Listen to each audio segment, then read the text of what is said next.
Hoje eu quero conversar com vocês sobre um livro da Bíblia, um livro poético, mas um livro complexo, que tem uma mensagem extremamente oportuna para o meu e para o seu coração.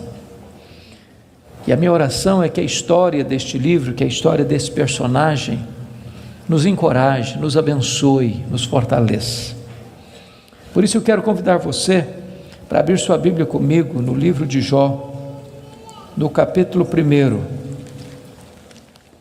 Jó capítulo 1, nós vamos ler dos versos 6 a 12, Jó capítulo 1, 6 a 12.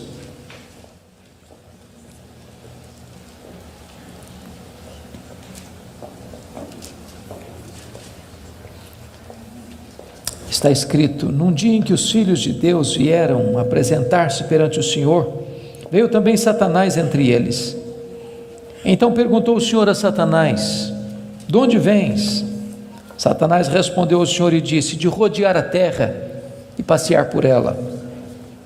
Perguntou ainda o Senhor a Satanás: observaste o meu servo Jó?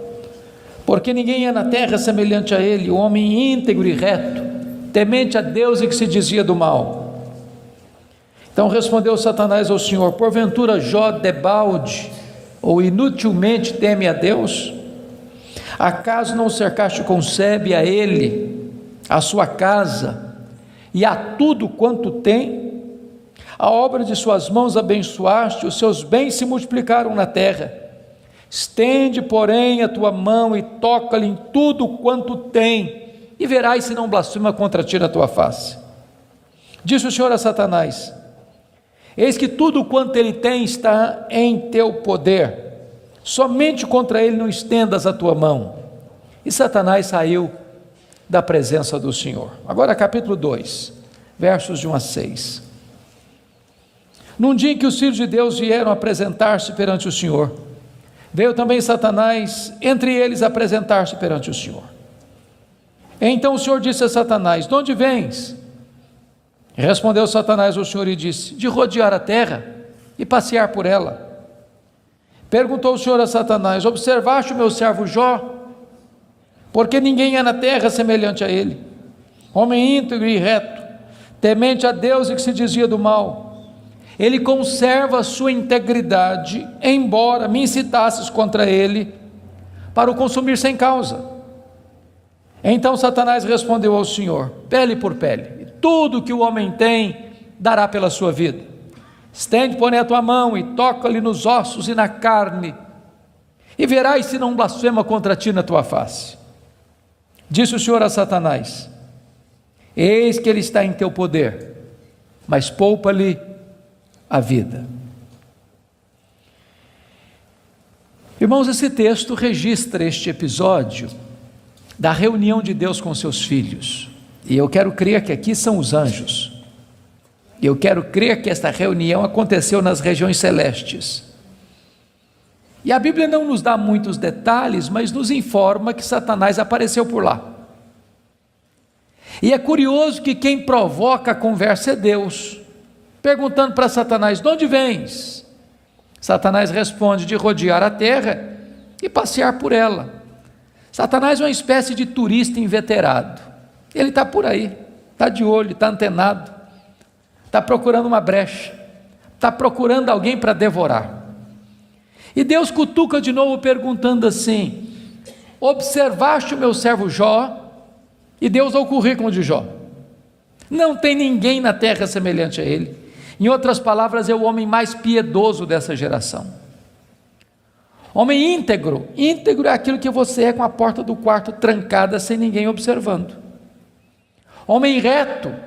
Reto é aquilo que você é em público e todo mundo está vendo. Homem temente a Deus, princípio da sabedoria. Homem que se desvia do mal, deliberadamente santo. Satanás poderia ter respondido assim: bom, esse eu não conheço ainda não, ando meio ocupado, tenho outras prioridades, quem sabe um dia eu dou uma olhada nele. Mas não foi a resposta de Satanás. Satanás respondeu assim: mas também puderas, desse jeito aí, qualquer um te adora. Tu tens abençoado a vida deste homem, Tu tens cercado a casa deste homem com uma grande muralha de proteção. Os bens deste homem multiplicam na terra. Tudo que esse cara bota a mão vira dinheiro. Desse jeito aí qualquer um te adora. E Satanás insinua duas coisas aqui. Primeiro, ele insinua que Deus precisa subornar as pessoas com bênçãos para receber delas adoração. Satanás insinua que ninguém adora a Deus por quem Deus é, apenas por aquilo que Deus dá. Satanás insinua que as pessoas só se aproximam de Deus por causa das bênçãos de Deus e não por causa do caráter de Deus. Satanás insinua mais. Ele insinua que Jó não é honesto quando adora a Deus. Ele insinua que Jó descobriu que religião é uma grande sacada, que esse negócio de religião dá lucro, que o vetor que move Jó em direção a Deus é o lucro. Mas se Deus tirar de Jó o que o próprio Deus deu para Jó, esse Jó blasfema, em vez de adorar. A grande pergunta é: o que é que um homem tem? Um homem tem família, um homem tem bens. Satanás diz para Deus: toca no que ele tem, e verás se não blasfema contra ti na tua face. Satanás levanta aqui duas teses. A primeira delas: ninguém ama mais a Deus do que o dinheiro. Segunda tese: ninguém ama mais a Deus do que a família. Sem que Jó soubesse, Deus constitui Jó em seu advogado na terra e coloca nas mãos de Jó a defesa da sua reputação e diz para Satanás: pode tocar no que ele tem, só não podes tocar na sua vida. Em outras palavras, Satanás é um ser limitado e limitado por Deus. Ele só pode ir até onde Deus o permite ir e nem 1 centímetro a mais. Nas palavras de Martinho Lutero, Satanás é um cachorro na coleira de Deus. Ele só pode ir até onde a coleira o permite ir e nem 1 centímetro a mais. O nosso Deus manda no céu, o nosso Deus manda na terra, o nosso Deus manda no inferno. Ele manda nos anjos, ele manda nos homens, ele manda nos demônios. Agora, com a permissão de Deus, obviamente, Satanás sai dali para fazer um verdadeiro terremoto na vida financeira de Jó. Confira comigo, capítulo 1, versículo 3, quão rico era este homem. Na parte final do verso 3, somos informados de que este homem era o maior de todos os do Oriente. Sabe o que significa isso? Ele era o homem mais rico da sua geração. Já fomos informados que ele era o mais piedoso. Agora somos informados que ele é o mais rico. E aqui cai um mito. O mito de que um homem rico não pode ser piedoso. Não é verdade isso. É possível ser rico e o mais rico, e é possível esse rico ser piedoso e o mais piedoso. O problema não é ter dinheiro, o problema é o dinheiro nos ter. O problema não é ter dinheiro no bolso, o problema é entronizar dinheiro no coração. O problema não é o dinheiro, o problema é o amor do dinheiro. Agora notem vocês que no capítulo 1, versículo 15, 16 e 17, Satanás vai usar 3 elementos para levar Jó à falência: os sabeus, o fogo e os caldeus. E não foi numa semana, num mês, num ano, numa década, foi num único dia que o homem mais rico da sua geração entra em colapso financeiro, vai à falência. Ora, você e eu conhecemos gente que por muito menos blasfema contra Deus, por muito menos levanta os punhos contra os céus, por muito menos dá um tiro na cabeça. A pergunta é: será que a tese de Satanás era verdadeira? Será que ninguém ama mais a Deus do que o dinheiro? Será que Jó blasfemaria contra Deus? A resposta está no versículo 21 do capítulo 1. Quando Jó recebe a notícia de que ele está falido, ele diz assim: nu saí do ventre da minha mãe, nu eu voltarei. Sabe o que ele está dizendo? eu não trouxe nada para o mundo, eu não vou levar nada do mundo, portanto o que eu ganhei entre o berço e a sepultura não é a razão da minha vida. Ele derrota a primeira tese de Satanás, ele prova que ele ama mais a Deus que o dinheiro, ele prova que ele serve a Deus, não por aquilo que Deus dá, mas por quem Deus é. Mas agora vem a segunda tese: ninguém ama mais a Deus do que a família. Vocês concordam comigo certamente, e quem tem mais de 2 filhos aqui, sabem disso, ou 2 filhos, a partir de 2 filhos, os filhos não são naturalmente unidos, não são. Quando você vê uma família unida, os filhos unidos, pode saber, por trás tem um pai, tem uma mãe que acompanha, que orienta, que aconselha, que intercede, que exorta, que costura essa unidade. Agora, quando tem dinheiro é mais complicado ainda, porque dinheiro não tem liga, dinheiro não tem amálgama. Se você perceber no capítulo 1, versículo 2, Jó tinha 7 filhos e 3 filhas.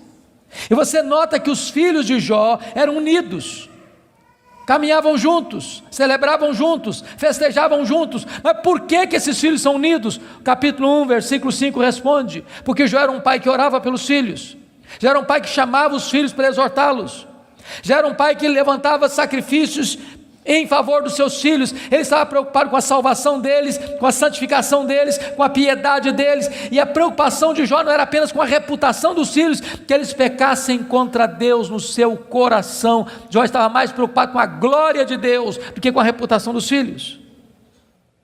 Mas agora, com a permissão de Deus, não foi um dia, uma semana depois, um mês depois, um ano depois, nem uma década depois, foi no mesmo dia da tragédia financeira, que Jó recebe o mais amargo recado: seus 10 filhos morreram num único acidente. Agora pense comigo, o que é um homem, o que é um pai, o que é uma mãe, levar para o cemitério todos os seus filhos num único dia? Como é que ele volta de lá? Como é que ele recomeça a vida? Como é que ele se ergue do luto? Como é que ele escreve dali para frente o seu futuro? Será que Jó blasfemaria contra Deus? Será que de fato ninguém ama mais a Deus do que a família? Será que a tese de Satanás era verdadeira? A resposta está no capítulo 1, versículo 20. Quando Jó recebe a notícia dessa tragédia, diz a Bíblia que ele rasga o seu manto, que ele raspa a cabeça, que ele se prostra, que ele adora, e ele diz: o Senhor Deus deu, o Senhor Deus tomou, bendito seja o nome do Senhor. Ele derrota aqui a segunda tese de Satanás. Ele prova que ele ama mais a Deus do que a família. Ele prova que ele serve a Deus não pela bênção de Deus, mas pelo caráter de Deus, não por aquilo que Deus dá, mas por quem Deus é. Mas aí vem o capítulo 2, e no capítulo 2, mais uma vez os filhos de Deus se reúnem. Eu quero crer que os anjos, eu quero crer que nas regiões celestes, e mais uma vez Satanás aparece por lá. E é curioso que Deus é quem provoca a conversa de novo, perguntando para ele: de onde vens? Satanás responde: de rodear a terra e passear por ela. Sabe o que ele está dizendo? Não mudei minha agenda, estou fazendo o que eu sempre fiz, eu estou por aí, eu estou de olho, estou antenado, estou vivo e ativo no planeta Terra, estou procurando uma brecha, estou procurando alguém para devorar. E Deus cutuca outra vez, perguntando assim: observaste o meu servo Jó? E Deus dá o currículo de Jó sem alterar uma vírgula: não tem ninguém na terra semelhante a ele, homem íntegro, reto, temente a Deus, que se desvia do mal. Me incitasses contra ele sem causa para o destruir, mas ele permanece íntegro. Sabe o que Deus está dizendo? Satanás, suas teses são mentirosas, suas teses são falsas. Jó provou que me ama mais do que o dinheiro, mais do que a família. Jó provou que me ama não por aquilo que eu dou para ele, mas por quem eu sou.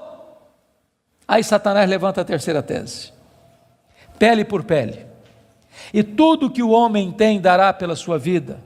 Toca-lhe nos ossos, toca-lhe na carne, e verás se não blasfema contra ti na tua face. A terceira tese de Satanás é essa: ninguém ama mais a Deus do que a si mesmo. Sem que Jó soubesse, Deus constitui Jó em seu advogado na terra e coloca nas mãos de Jó a defesa da sua reputação e diz para Satanás: pode tocar nos ossos dele, pode tocar na carne dele, só não podes tirar a vida dele. Satanás é um ser limitado e limitado por Deus. Ele só pode ir até onde Deus o permite ir e nem um centímetro a mais. Mas com a permissão de Deus, Satanás sai dali para colocar uma doença maligna em Jó, ferida do alto da cabeça à planta dos pés. E eu imagino essa cena.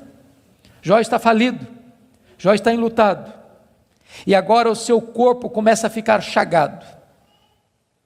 Feridas vão arrebentando por todo o seu corpo.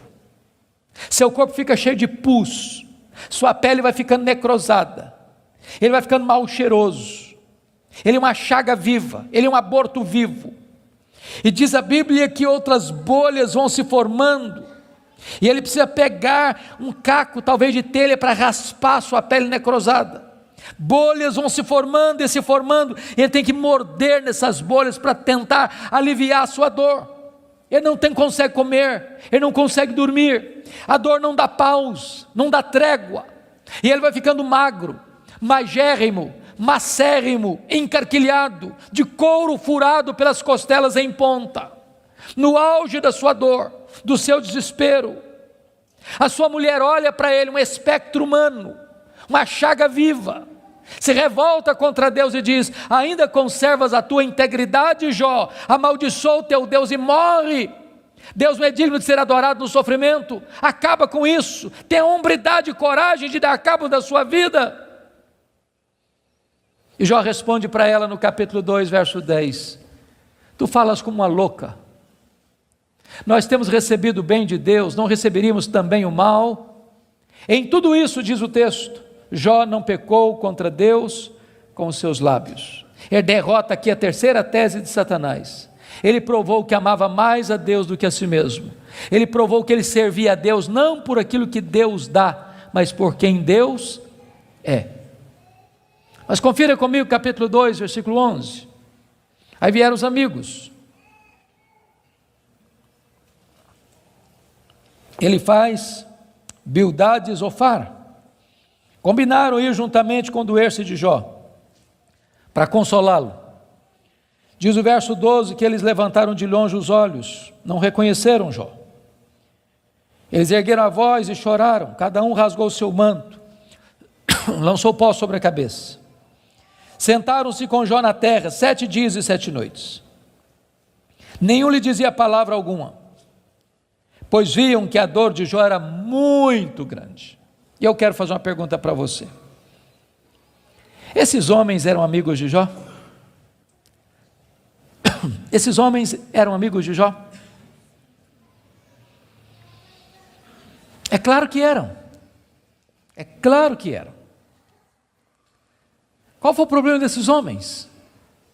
O problema desses homens é que num dado momento eles começaram, entre aspas, a fazer teologia. Eles começaram a lucubrar.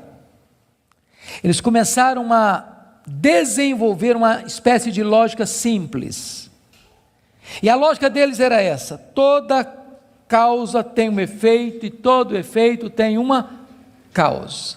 Eles pensaram, para Jó estar sofrendo, ele deve ter feito coisa errada. Mas para ele estar sofrendo muito, ele deve ter feito muita coisa errada. Mas eles não só pensaram, eles falaram. Mas eles não só falaram, eles falaram para Jó. E eles assacaram contra Jó os mais pesados libelos acusatórios. Chamaram Jó de adúltero, chamaram Jó de ladrão, chamaram Jó de louco. Falaram para Jó que Deus havia matado os filhos dele por causa da loucura dele. Falaram para Jó que ele tinha ficado rico porque tinha roubado os órfãos e as viúvas. E eles foram massacrando Jó. E eles foram cravejando Jó com as suas setas mais venenosas. E eles foram esmagando Jó com as suas críticas mais desumanas e cruéis. Eles foram passando Jó debaixo do rolo compressor da impiedade. O que é que Jó fez? O que você e eu faríamos? Ele começa a perguntar assim para Deus: por que, meu Deus? Mas por que eu estou sofrendo? Mas por que a minha dor não cessa? Mas por que os meus filhos morreram? Mas por que eu não morri no ventre da minha mãe? Mas por que eu não morri ao nascer? Mas por que os seios da minha mãe não estavam murchos de leite para eu morrer de fome? Mas por que o Senhor não me mata de uma vez? Ele levantou os céus 16 vezes esta mesma pergunta: por quê, por quê, por quê, por quê? Ele levantou aos céus 34 queixas contra Deus. Sabe qual foi a resposta de Deus para ele? O total silêncio. Nenhuma palavra, nenhuma explicação, nenhuma luz no fim do túnel, nenhum sinal do seu favor. E eu posso garantir a vocês que pior do que sofrer é sofrer sem explicação. O silêncio de Deus grita mais alto nos nossos ouvidos do que o barulho mais ruidoso das circunstâncias mais adversas. Se vocês não estão notando, Jó está sendo golpeado por todos os lados. Ele está sendo encurralado, emparedado, entrincheirado por circunstâncias medonhas. Ele está sendo golpeado nas 5 áreas mais importantes da vida. Por exemplo, área financeira. O homem mais rico vai à falência. Segundo, a saúde. Um homem saudável vira uma chaga aberta. Terceiro, o casamento.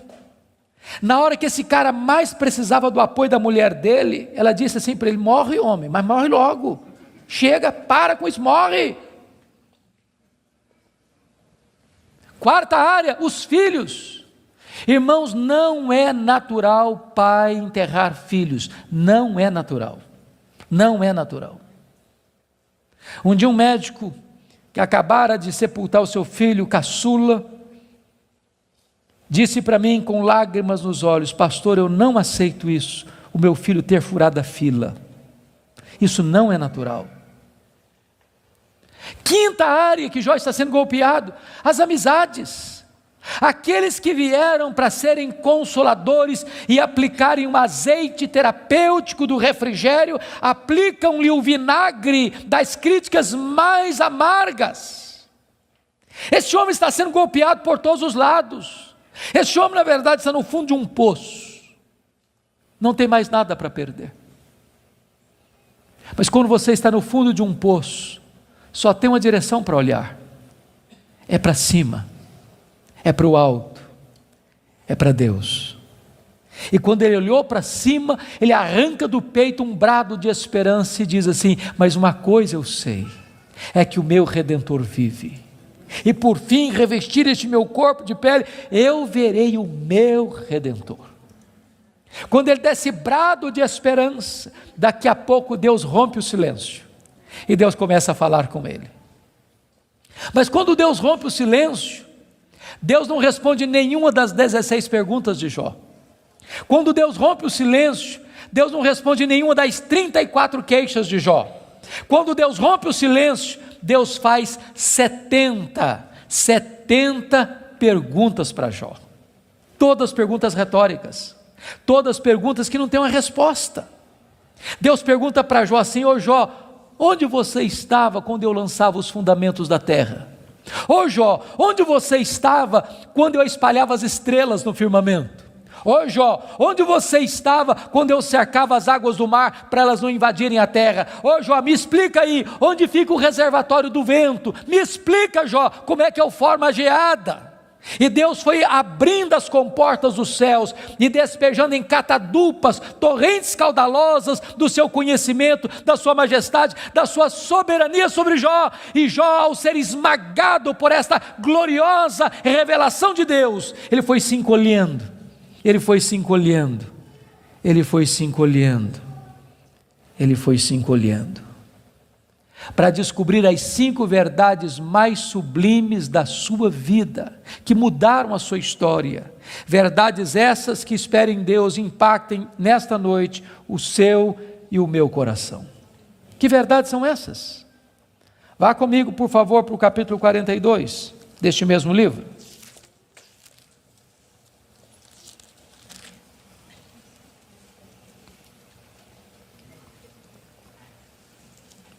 A primeira verdade que mudou a história de Jó, irmãos, está aqui no capítulo 42, versículo 1 e versículo 2. Então respondeu Jó ao Senhor: bem sei que tudo podes. Primeira coisa que ele descobre é a onipotência de Deus. Deixa eu dizer uma coisa para você maravilhosa. Você e eu temos impossibilidades intransponíveis. Intransponíveis. Eu gosto muito de ler. Procuro visitar uma livraria pelo menos uma vez por semana, para ver o que está saindo. Você sabe que no Brasil e no mundo, os 2 tipos de livros que mais são publicados, primeiro são livros de autoajuda. Depois, livros que ensinam você a ficar rico rápido. São os livros que mais são publicados. Toda semana tem livro novo nessa área. E esses livros dizem assim para você: você tem a força, você é capaz, você tem o poder, você é um gigante, há poder nas suas palavras, basta você fazer cócega no seu interior e levantar-se-á daí um gigante. Sabe o que a Bíblia diz? Exatamente o contrário disso. A Bíblia diz que você e eu somos fracos, mas muito fracos.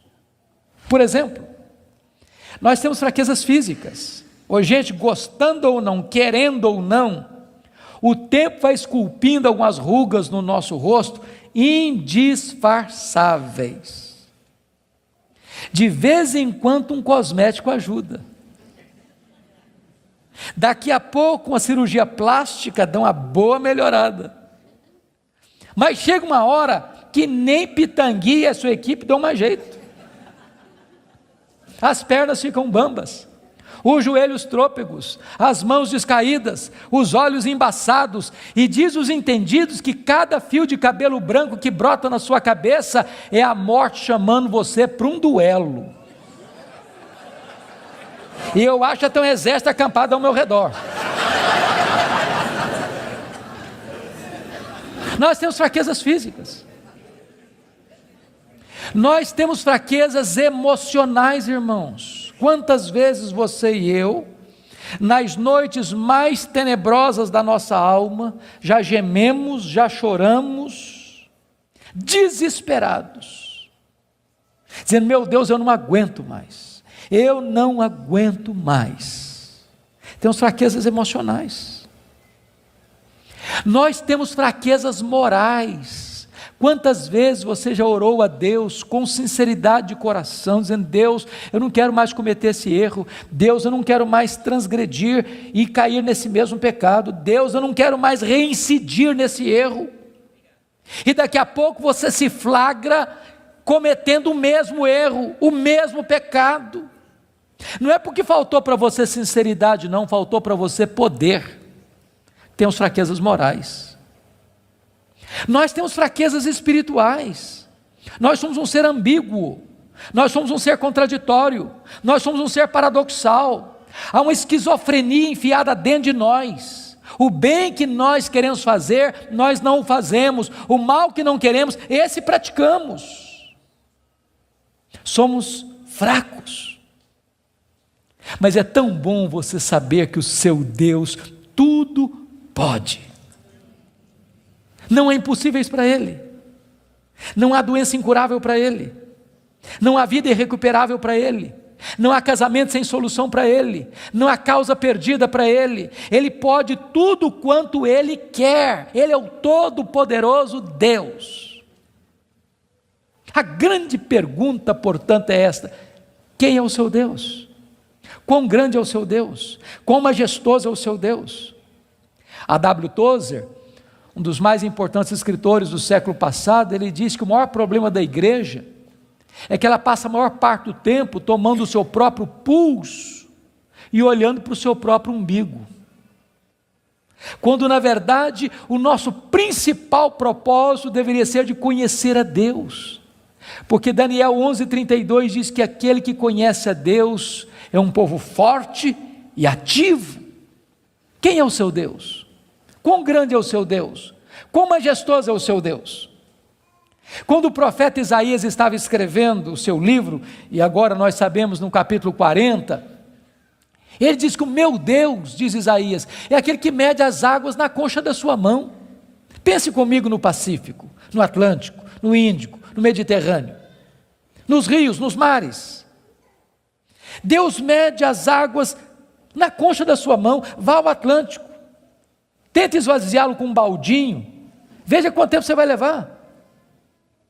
Diz: o meu Deus é aquele que pesa o pó das montanhas em balança de precisão, como se estivesse pesando partículas de ouro. Ele diz: o meu Deus, Ele mede os céus a palmos.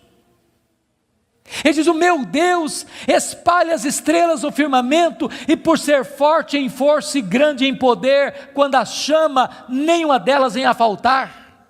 Agora pergunte para um astrônomo, qual é o tamanho desse universo que Deus mediu a palmos? Sabe qual é a resposta dele? Eu não sei. Mas você sabe. Você sabe. Você sabe que o universo não é infinito, porque a infinitude é um atributo exclusivo de Deus. Mas os astrônomos afirmam que o nosso universo tem mais de 93 bilhões de anos-luz de diâmetro. O que significa isso?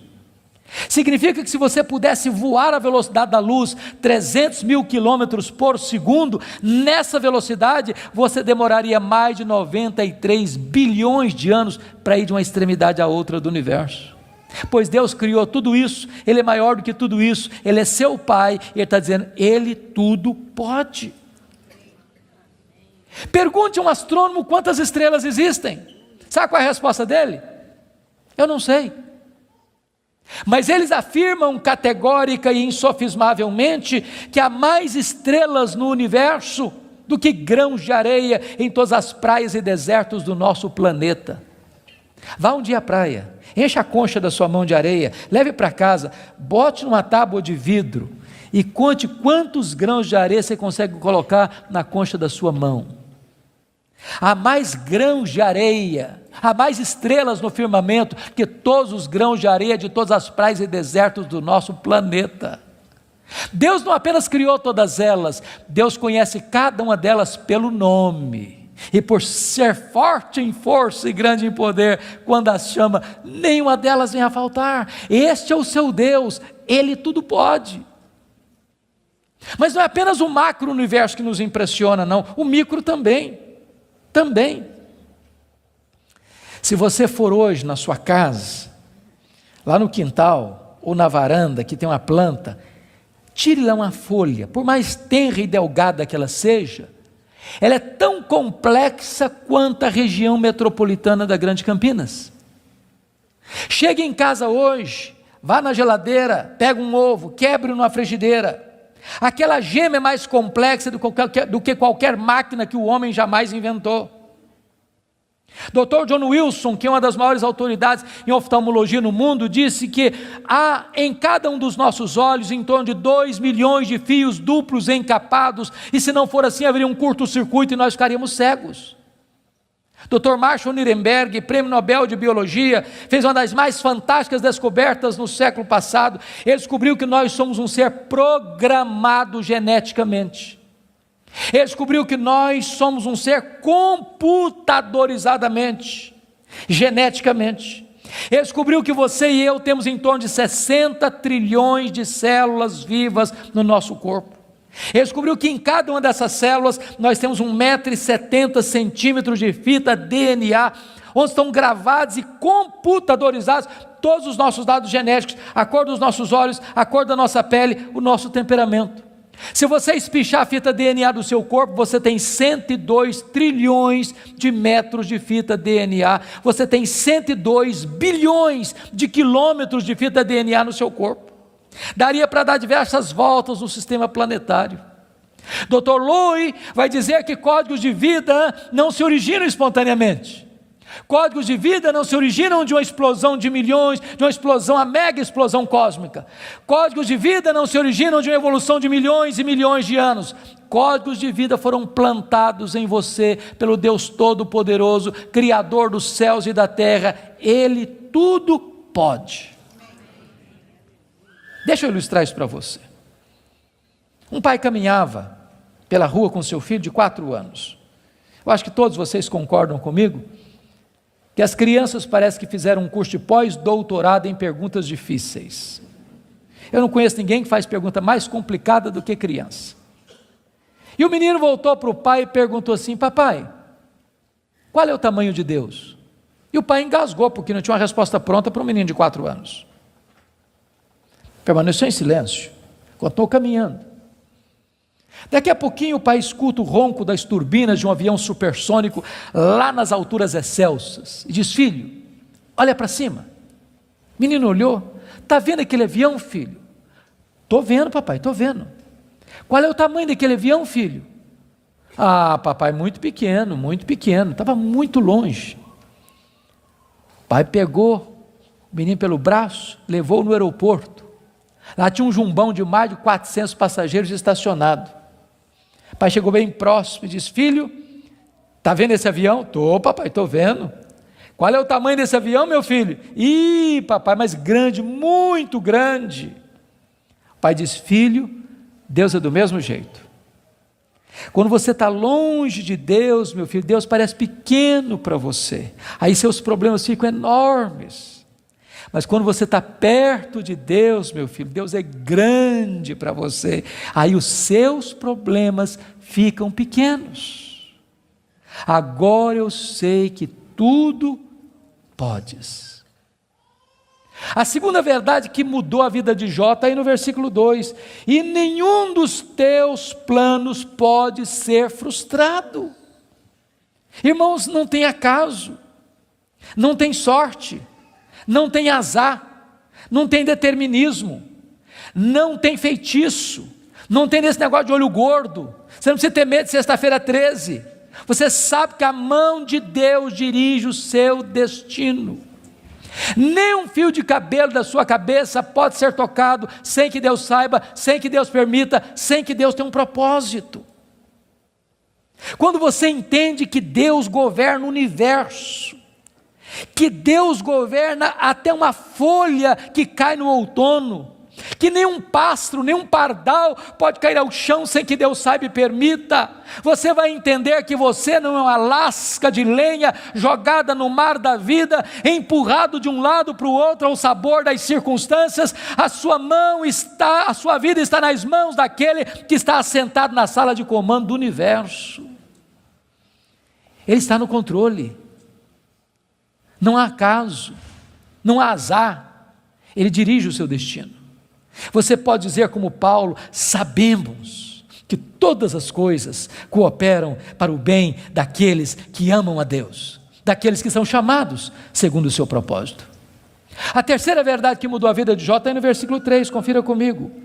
Ele diz assim: na verdade eu falei do que eu não entendia, coisas maravilhosas demais para mim. Ele reconhece a limitação do seu conhecimento. Mas para você entender isso aqui, eu lhe daria um conselho, se é que posso. Tira um sábado, tira um feriado, dá uma lida em Jó numa sentada só. Você vai descobrir coisa maravilhosa. Você vai descobrir que Jó, ao longo do livro, fez 3 coisas. Ele perguntou, ele se queixou e ele se defendeu. 3 coisas que ele fez. E você sabe disso, quando ele está machucado, quando ele está ferido, quando a gente está se sentindo injustiçado, sabe o que a gente faz? A gente fala, se defende, e às vezes quando a gente está sofrido demais, machucado demais, doído demais, a gente fala muita coisa sem entender. Quando Deus despeja a glória dele em cima de Jó, Jó bota a mão na boca e diz: meu Deus, quanta coisa que eu falei sem entender. Sabe o que eu aprendo com isso? Quando você encontrar alguém que parece sabichão demais, que sabe demais, que fica arrotando em cima de você conhecimento demais. Você está perto de uma pessoa que sabe quase nada. Que quem sabe, sabe que não sabe. Quanto mais você sabe que você não sabe, porque o que você não sabe é muito mais do que o que você sabe. Portanto, quem sabe, não estufa o peito, não fica empavonado. Não dá para ficar na presença do Todo-Poderoso Deus com soberba, com altivez, com arrogância. Jó começa a entender que Deus é Deus e Ele é homem. A quarta verdade que mudou a vida de Jó está no versículo 5, confira comigo. Ele reconhece o seu limitado conhecimento de Deus, ele diz assim: eu te conheci só de ouvir, mas agora os meus olhos te veem. Eu não sei se vocês entram em crise com esse versículo, eu entro. Sabe por que eu entro em crise com esse versículo? Porque eu não consigo conciliar 42:5 com 1:8. Lá no capítulo 1, versículo 8, Deus disse acerca dele: não tem ninguém na terra parecido com ele. Homem íntegro, reto, temente a Deus, que se desvia do mal. Aqui não é bajulação de um amigo rasgador de seda. Quem está falando isso acerca de Jó é Deus. É Deus quem está dizendo que esse cara é o homem mais piedoso da sua geração. E Deus não tem uma opinião a nosso respeito, Deus tem um diagnóstico. Agora, como é que esse homem que Deus diz que é o cara mais piedoso da sua geração, vem me fazer uma confissão dessa? Ah, Deus, eu te conheci só de ouvir, mas agora os meus olhos te veem. Parece contraditório. Mas para explicar isso, deixe-me fazer uma outra pergunta. Você conhece a Deus? Você conhece a Deus? Quanto você conhece? Quanto? Quanto você conhece a Deus? Deixa eu ilustrar. Havia um cidadão que nunca tinha visto o mar. Um dia ele fez uma viagem para o litoral e quando ele viu o mar, ele exclamou de toda a sua alma: agora eu conheço o mar. Aproxima-se dele um marujo, com a pele tostada de sol e sal, por viver nas procelas do mar, e disse assim: eu também conheço o mar. Qual a diferença entre eles? Você conhece a Deus? Quanto você conhece a Deus? Por exemplo, João 17,3 diz assim: e a vida eterna é esta, conhecer a Deus e a Jesus Cristo a quem enviaste. Sabe o que é a essência da vida eterna? É conhecer a Deus. Sabe o que você vai fazer no céu depois que você tiver 1000 anos lá na glória? Você vai estar conhecendo a Deus. Sabe o que você vai estar fazendo no céu depois que você tiver 1 milhão de anos lá na glória? Você vai estar conhecendo a Deus. Sabe o que você vai estar fazendo no céu depois que você tiver 1 bilhão de anos lá na glória? Você vai estar conhecendo a Deus. Nem toda a eternidade será suficiente para você esgotar o conhecimento de Deus, porque Deus é inesgotável em seu ser. Às vezes a gente pensa que o céu vai ser monótono. Há poucos dias um adolescente se aproximou de mim e disse assim: pastor, eu não quero ir para o céu não. Eu falei: você está ficando maluca, menina? Não quero ir não. Eu falei: mas então me explica esse negócio aí, ué. Ela me diz: ah, pastor, a ideia de céu que eu tenho é que eu vou estar sentado numa nuvem branca, com a harpa na mão, cantando. Ah, não aguento essa vida inteira não. Ah, não, eu quero coisa diferente para a minha vida. Deixa eu dizer para você, o céu é dinâmico. Nós vamos conhecer a Deus, nós vamos amar a Deus, nós vamos fruir a Deus, nós vamos glorificar a Deus. E se você não gosta de trabalhar, você está encrencado, porque nós vamos servir a Deus. Agora pense comigo nessa tese. Parece-me que foi Albert Einstein quem disse isso. Neste corpo nosso que fica cansado, velho, enrugado e caquético, a gente faz coisas tão lindas. E dizer que nós não usamos nem 10% do nosso potencial. Agora pense comigo um corpo 100% turbinado pela glória de Deus, imortal, incorruptível, poderoso, glorioso, espiritual, celestial, semelhante ao corpo da glória do Senhor Jesus. O que não vão poder fazer? Já pensou nisso? Por exemplo, quando Jesus ressuscitou com o corpo de glória, ele entrava numa casa com a porta fechada sem precisar abrir a porta. Quando Jesus ressuscitou com o seu corpo de glória, ele saía de Jerusalém, aparecia lá na Galileia, mais de 100 quilômetros, sem precisar percorrer o trecho. Quando Jesus ressuscitou com o corpo de glória, ele foi assunto aos céus, levado entre nuvens. Eu pergunto para você agora, com que velocidade Jesus voltou para o céu? Velocidade da luz? 300 mil quilômetros por segundo? Porque se Jesus voltou na velocidade da luz, 300 mil quilômetros por segundo, depois de 2000 anos, ele está logo ali na esquina ainda. Eu pergunto para você, com que velocidade um anjo vem do céu à terra? Com que velocidade? A Bíblia diz que lá no Getsemane, Jesus disse para Pedro assim, bota essa espada na bainha aí, se eu precisasse de ajuda, eu rogaria ao Pai, ele me mandaria mais de 12 legiões de anjos. Quantos são 12 legiões de anjos? 72 mil anjos. Com que velocidade eles viriam? No estalar de dedos. O que significa isso? Significa que os anjos não estão sujeitos às mesmas leis que nos governam, de tempo, de espaço, de tamanho.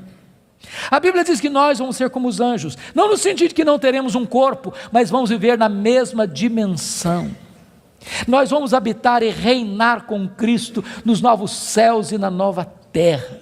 Vamos servir a Ele, vamos trabalhar para Ele, vamos glorificar a Ele, vamos conhecê-lo, e jamais chegará um dia na eternidade que a gente possa dizer assim, agora eu conheço tudo a respeito de Deus, não tem mais nada para conhecer, porque esse dia jamais chegará, porque Deus é inesgotável em seu ser. Agora eu entendo Jó, sabe o que o Jó está dizendo? Deus, eu só estou arranhando a superfície, só arranhando a superfície, tem mais, tem muito mais, tem infinitamente mais. Agora eu entendo o profeta, conheçamos e prossigamos em conhecer o Senhor. Mas a última verdade que mudou a vida de Jó está no versículo 6, confira comigo. Ele diz assim, por isso eu me abomino e eu me arrependo no pó e na cinza. Ele reconheceu a enormidade do seu pecado. E aqui eu entro em crise de novo. Porque essa confissão aqui cabe bem na boca de um ladrão, de um assassino, de um adúltero, de um corrupto. Mas não cabe na boca do camarada que o próprio Deus diz que ele é o mais piedoso da sua geração. Eu me abomino, e eu me arrependo no pó e na cinza. Como é que você vai entender isso? A grande questão aqui é a seguinte, irmãos, as pessoas que mais sofrem e lamentam os seus pecados, não são as pessoas que mais pecam. As pessoas que mais choram, lamentam e confessam os seus pecados, são as pessoas que mais perto de Deus andam. Quem anda longe de Deus, nem consciência de pecado tem. Eu estava pregando, final do ano passado, no Hospital Cruz Azul, em São Paulo. E a Eleni Vassão, que é capelã, me disse, nós lidamos com uma situação muito triste, agora recente. Eu perguntei, o que foi, Eleni? O que aconteceu? Ela me disse que chega no hospital uma moça, com seus pais, com hemorragia muito severa. E quando o médico foi examinar aquela moça, o médico disse, essa menina acabou de ter um bebê. Essa moça acabou de ter um bebê. E a moça protestou, falou, não, o senhor está enganado, eu não estava grávida não. Os pais disseram, não, essa moça não estava grávida. E o médico radicalizou, pois essa moça acabou de ter um bebê. E a família inteira negou. E o médico radicalizou de novo, tragam-me o bebê, senão eu denuncio o fato à polícia. Daqui meia hora, chegou um bebê, morto, numa caixa de isopor. E Helene disse, pastor, nenhum sintoma de culpa, nem nos pais, nem na moça, nenhum sofrimento. Nenhum sofrimento. Há poucos dias em São Paulo eu vi um cidadão que recebeu 3 mil reais para matar uma outra pessoa, pistoleiro de aluguel. Ele nunca tinha visto aquele homem nunca tinha falado mal dele, nunca tinha feito mal para ele. Ele recebeu 3 mil reais, botou no bolso, foi lá, deu 5 tiros na pessoa, matou a pessoa, foi para casa, tomou um banho, jantou e dormiu. Nenhuma culpa. Mas quem anda na presença de Deus, aquele que é santo, santo, santo, não pode se aproximar dele sem dizer: ai de mim, Senhor, ai de mim, Senhor, eu estou perdido. Não pode se aproximar dele sem dizer: Senhor, eu me abomino no pó e na cinza, eu me arrependo. Porque na presença desse Deus, até os serafins cobrem o rosto. Então preste bem atenção nisso. Se você encontrar um crente que toda hora que ele falar com você, ele é o herói, ele tem uma história para contar, onde ele está na frente, onde ele sabe mais, onde ele é mais piedoso, onde ele sempre está contando os seus feitos, os seus prodígios, e enaltecendo a si mesmo, e batendo palmas para si mesmo, pode ter certeza, você está perto de alguém que está longe de Deus. Porque é impossível estar na presença de Deus sem dizer: ai de mim, Senhor, ai de mim, Senhor, ai de mim, Senhor. Agora eu não sei se você já parou para perguntar por que Deus restaurou a sorte de Jó, versículo 10, quando ele orava para os seus amigos. Já perguntou isso? Por que Deus restaurou a sorte dele quando ele orava pelos seus amigos? Deixa eu fazer uma perguntinha para você. Alguém já falou mal de você alguma vez? Ou você é um cara tão espiritual que nunca ninguém falou mal de você? O que você sente quando alguém fala mal de você? Você fica feliz? Você dá pulos de alegria? O que vocês acham que Jó sentiu quando os amigos dele falaram assim: você é um ladrão, cara? Ô Jó, você é adúltero. Sabe por que você está rico assim? Que você ficou rico, cara? Você roubou as viúvas, roubou os órfãos. Ô Jó, sabe por que você enterrou aqueles meninos? Você é louco, Deus pesou a mão sobre você, porque você é louco, por isso que os meninos morreram, além de enterrar os filhos, ainda recebe a culpa. O que vocês acham que Jó sentiu, irmãos? Sabe o que ele fez? Ele se defendeu, mas quem se defende, sabe o que tem às vezes no coração? Dor, mágoa, ressentimento.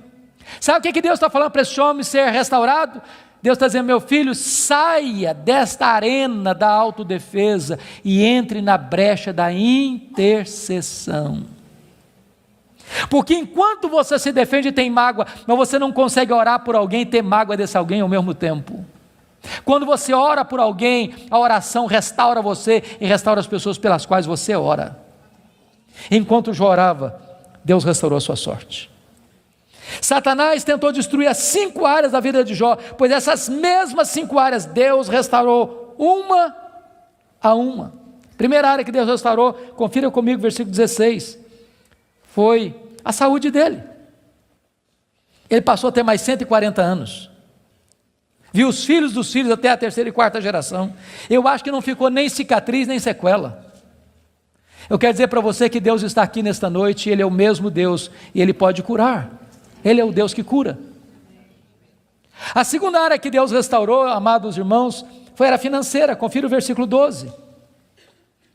E é curioso que se você compara 1:3 com 42:12, ele recebeu tudo em dobro. Se já era o mais rico antes, agora ele é duplamente o mais rico.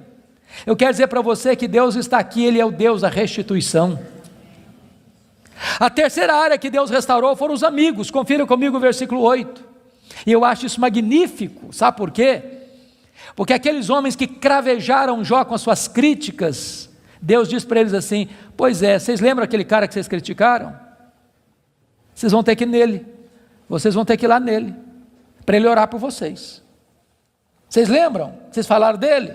Pois é, aquele cara é mais justo que vocês. Sabe o que Deus está fazendo aqui? Honrando Jó. Honrando Jó. Eu vou dizer uma frase aqui hoje, se vocês guardarem essa frase, eu me dou por satisfeito essa noite. É muito simples, mas é a síntese do que eu estou falando. Cuida da tua piedade, e Deus cuidará da tua reputação. Você não tem que se defender, você tem que orar, porque quando você ora, Deus defende você. Quando você leva Deus a sério, as pessoas que criticaram você vão ter que voltar a você e mudar de opinião a seu respeito. Deus restaurou Jó, Deus restaurou os amigos de Jó. A quarta área que Deus restaurou foi o casamento. Agora pense só um pouquinho comigo, só um pouquinho. Quando Jó estava numa magrela, A mulher dele disse assim: morre, homem, morre logo, cara, morre. Agora o Jó está curado, cheio da grana, no topo da pirâmide. Se fosse hoje, o que vocês acham que Jó faria?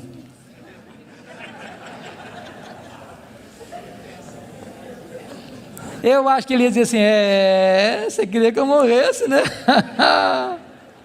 A fila andou, minha filha. Estou noutra. Irmãos queridos, Deus não faz a obra pela metade. Deus curou o coração da mulher dele, Deus curou o coração dele, Deus restaurou o casamento deles. Há poucos dias, chegou uma mulher para mim e disse assim: pastor, eu estou me divorciando. Eu tomei um susto, falei: mas divorciando? Falei: estou me divorciando. E eu perguntei: mas por quê? Ela olhou fundo nos meus olhos e disse: pastor, secou. Está claro? Vou para você botar a legenda. E eu falei: secou, filha? Secou. Falei: então tem esperança. Mas como tem esperança? Minha filha, você não leu na Bíblia lá que a vara seca de Arão floresceu? Pois Deus faz o que está seco florescer. Ela falou: pastor, o senhor está meio bruto, o senhor não me entende não, o senhor não compreende a minha linguagem, não, estou falando do senhor que morreu. Está claro agora? Morreu. Eu falei: morreu, filha? Morreu, sim, senhor. Falei: então tem esperança. Ué, você não já leu na Bíblia que Jesus ressuscita os mortos? Pois Jesus ressuscita esse sentimento que está morto aí, ué.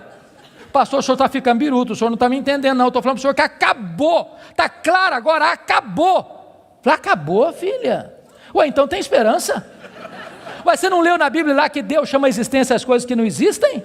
Deus pode chamar a existência o que não tem aí, ué. Você não vai divorciar essa semana não, nós vamos orar uma semana, daqui a semana você volta aqui. Passou uma semana, ela voltou. Falei: pastor, acabou a vontade de divorciar. Deus está mudando meu coração, estou animado e nós vamos continuar juntos. Deixa eu dizer uma coisa para você: Deus está aqui, e Deus é o Deus que restaura casamentos quebrados. Finalmente, a última área que Deus restaurou, com os filhos. Capítulo 1, versículo 2, quantos filhos Jó tinha? 10 filhos. 42, 13, quantos filhos Jó vai ter agora? Quantos? 10. Aí vocês dizem: bom, então não foi tudo em dobro.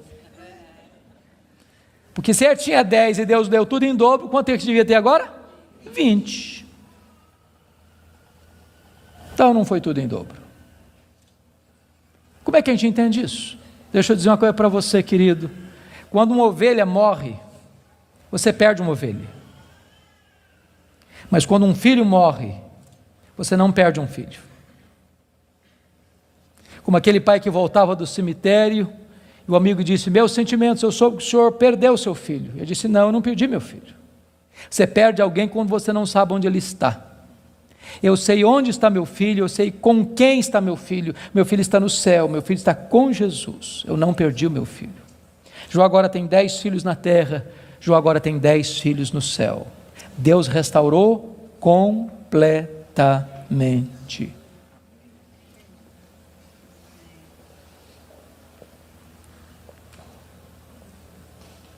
Sabe qual era a intenção de Satanás? Colocar Jó longe de Deus. Sabe o que Satanás conseguiu? Colocar Jó mais perto de Deus. Sabem por quê? Porque os planos de Deus não podem ser frustrados.